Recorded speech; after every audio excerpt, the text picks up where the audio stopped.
მოგესალმებით, თქვენ უყურებთ რეგიონის დღის მთავარ ამბებს. ავტოსაგზაო შემთხვევა ახალციხე აწყურის გზაზე მსხვერპლით დასრულდა ინფორმაცია შინაგან საქმეთა სამინისტროში გვიდასტურებენ. როგორც თვითმხილველები გვიყვებიან, ორი ტრაილერი ერთმანეთს შეეჯახა, რის შედეგადაც ერთ-ერთი მძღოლი გარდაიცვალა.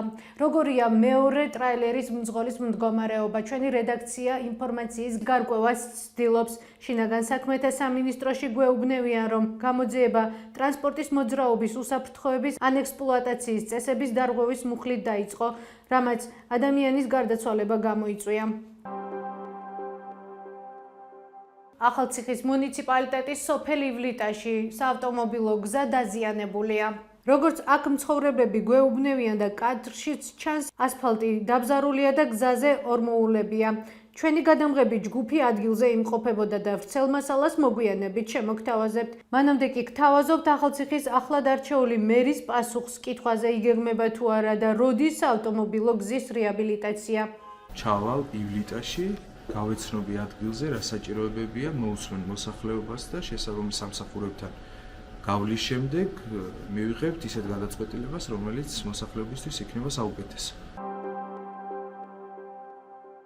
რა პრინციპით იხელმძღვანელა ვარლამ წიგლაურმა მოადგილეების არჩევისას და როდის იქნება ცნობილი პირველი მოადგილის ვინაობა? ახალციხის მერის მოადგილედ ნოდარ ტატალიშვილი და რუბენ კარაპეტიანი დაინიშნა. კარაპეტიანი ყოფილი მერების ირაკლი ლაზარაშვილის და ზაზა მელიქიძის მოადგილეც იყო.